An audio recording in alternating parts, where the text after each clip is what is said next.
तो गाइस एक छोटा सा देश और जिसके चारों तरफ दुश्मन अरब देश और फिर भी हर बार जीत।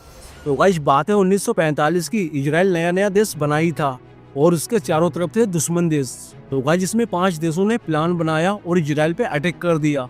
और गाइस ये देश थे मिस्र, सीरिया, इराक, जॉर्डन और लेबनान। तो गाइस ये जो देश थे ये इस्लामिक देश थे। तो गाइस इन देशों का मानना था जो जीसस लोग होते हैं उन्हें जीने का कोई हक ही नहीं है, यानी यहूदी धर्म वाले लोगों को जीने का कोई हक ही नहीं है। या वो धर्म परिवर्तन करा ले इसके बाद में वो जी सकते हैं। गाइस इसके बाद में ये देश अपनी सेना लेके आए तो इजराइल के लोगों ने सोचा मरना तो इधर भी है, मरना तो उधर भी है। तो गाइस इन लोगों ने इन देशों से पहले उन पे अटैक कर दिया और भैया इजराइल ने इन 5 देशों को मिट्टी चढ़ा दी।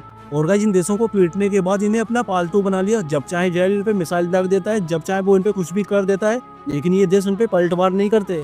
और गाइस कहने को बहुत सारे मुस्लिम स्टेट हैं, लेकिन भैया इजराइल सबको अकेले ही पीट देता है। और गाइस आपको नहीं लगता इजराइल को ये कभी हरा पाएंगे?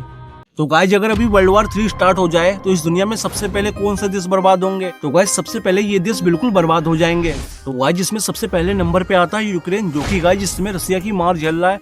अगर गाइस ये वर्ल्ड वॉर 3 स्टार्ट हो जाए तो इसमें सबसे पहले यूक्रेन तबाह होगा, क्योंकि गाइस ना तो इस पे ढंग के हथियार है और गाइस ये यूरोपीय देशों की मदद से ये युद्ध लड़ रहा है।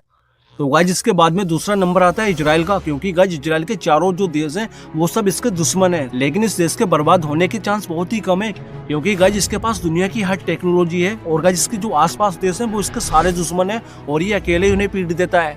और जो इसकी इकोनॉमी है वो बहुत हाई है। जिसके बाद में नंबर आता है उत्तर कोरिया का, जो कि गाइस अपनी मिसाइल का पावर दिखाता रहता है, लेकिन भैया इस देश की जो इकोनॉमी है वो बड़ी डाउन है। तो भाई आप इसी के हिसाब से लगा सकते हो कि युद्ध में तो पैसा ही चलता है। और गाइस जिसके बाद में चौथे नंबर पे आता है पाकिस्तान, जिसकी हालत पूरी तरीके से भिखारी है और इसकी इकोनॉमी इतनी डेड है यहाँ के लोगों को ठीक से खाना भी नहीं मिलता और आए दिन ये इंडिया से पंगा भी करता रहता है। अगर वर्ल्ड वॉर स्टार्ट हो जाए तो ये पाकिस्तान 3 दिन सर्वाइव नहीं कर पाएगा और अपने आप विलय हो जाएगा इंडिया में। तो गाइस आपको क्या लगता है, सब्सक्राइब करोगे नहीं? 1000 years later. तो गाइस ये 10 ग्राम लकड़ी का टुकड़ा आपको BMW दिला सकता है। तो गाइस ये है अगरवुड की लकड़ी, जो सोने से भी महंगी है और ये लकड़ी बड़ी दुर्लभ होती है। इसे देवताओं की लकड़ी कहा जाता है, क्योंकि गाइस असली अगरवुड की कीमत अल जजीरा के अनुसार 85 लाख रुपए तोला होती है।